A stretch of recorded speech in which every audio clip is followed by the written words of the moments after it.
जय जोहार, जय आदिवासी, जय भीम, जय शिवाजी.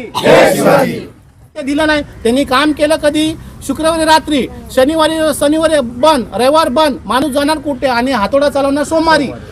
मग माणूस स्टे घेणार कधी? म्हणून त्याला कोणी नोटीस कोणाला दिली नाही. तुम्हाला माहिती ना, हा इनलिगल, हा अतिक्रमण केलं तर त्याच्या नावाने नोटीस काढली ना, मग ती नोटीस त्याला बजवा, तुम्ही जाऊन त्याच्या हातात द्या. तो काही तर त्याचा मार्ग घेणार. भले काहीतरी कर्ज बाजार करून तो इस्टेट घेऊन येणार त्याच्यावरती की भाई आज काम धंदा काही नाही.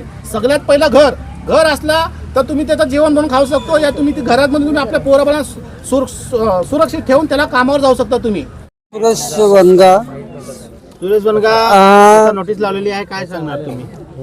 त्या नोटीस संदर्भात मला एवढं सांगायचं आहे की ही नोटीस आम्ही संजय गांधी राष्ट्रीय उद्यानात बोरिवली किंवा पूर्ण संजय गांधी राष्ट्रीय उद्यान हे येण्या अगोदरपासून आम्ही इथे राहत आहोत.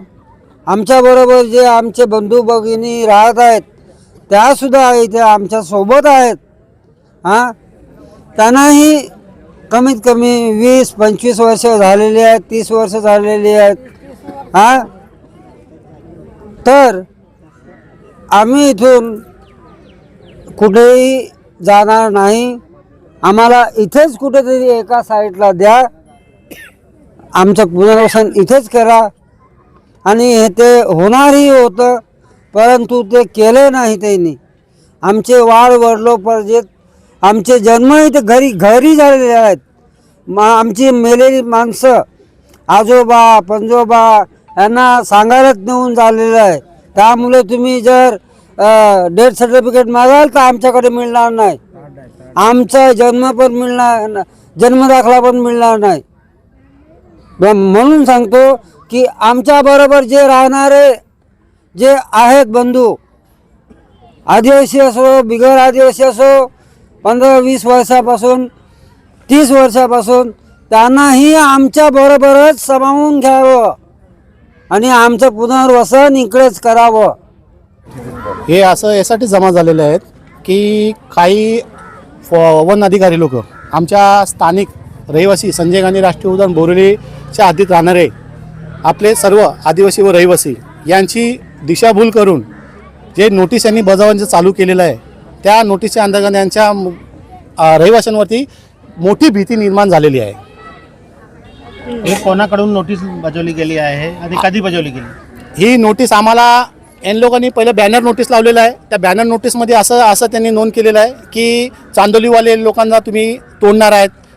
त्याच्यानंतर तिसऱ्या दिवशी येऊन रात्रीच्या 6-7 वाजताच्या दरम्यान काळोखमध्ये हे लोकांनी हा पेपर नोटीस लावलेला आहे. ते पेपर नोटीस असं आहे की पेपर नोटीस तुम्ही इंडिव्हिज्युअल जाऊन तुम्ही ज्यांचे नाव आहेत त्यांना देण्यात यावं, कारण की त्याचा पण ते पाठपुरावा करतात. आणि पेपर नोटीसला एक टाईम पिरियड असतो, 6 महिने, 3 महिने, 1 महिना आणि लास्टलाच 15 दिवसाचा हा कालावधी असतो. ते कालावधी न करता या लोकांनी शुक्रवारी रात्री ही पेपर नोटीस लावलेली आहे. आणि त्या पेपर नोटीसच्या आतमध्ये त्यांना माहिती आहे की शुक्रवार गेला, शनिवार बंद, रविवार कोर्ट बंद, हे लोक कुठं जाऊ शकत नाही. आणि सोमवारी 19 आणि 20 त्याच्यानंतर वाढीव केला, 19 ते 28 तारखेपर्यंत हे लोक तोडक कारवाईचं काम चालू करत आहेत.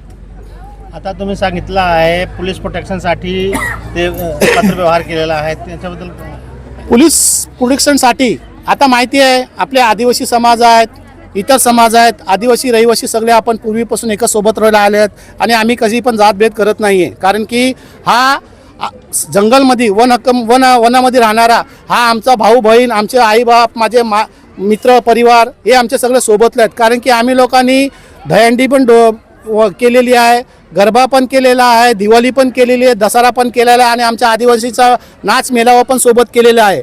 तर आम्ही लोकांनी, आणि दुसरी गोष्ट इकडे आमची एक मयत पण झाली तर आम्ही सगळं एकत्र होऊन आमचा सगळं परिवार समजून आम्ही लोक त्याच्यामध्ये समावेश होतो. आणि आम्ही याच्यामुळे आम्ही इकडे जातपात पाळत नाही आणि आपला सगळा परिवार आम्ही सोबत एकत्र आहे. त्यांच्यावर आज अत्याचार होत आहेत तर ते समजलं आमच्यावर होत आहे. अगर त्यांच्यासाठी ते आमच्यासाठी धावणार तर आम्ही त्यांच्यासाठी धावणार. म्हणून आम्ही एकत्र सोबत होणार आणि यांना जाब विचारणार. सरकार आणि प्रशासनाकडे काय तुमची मागणी आहे?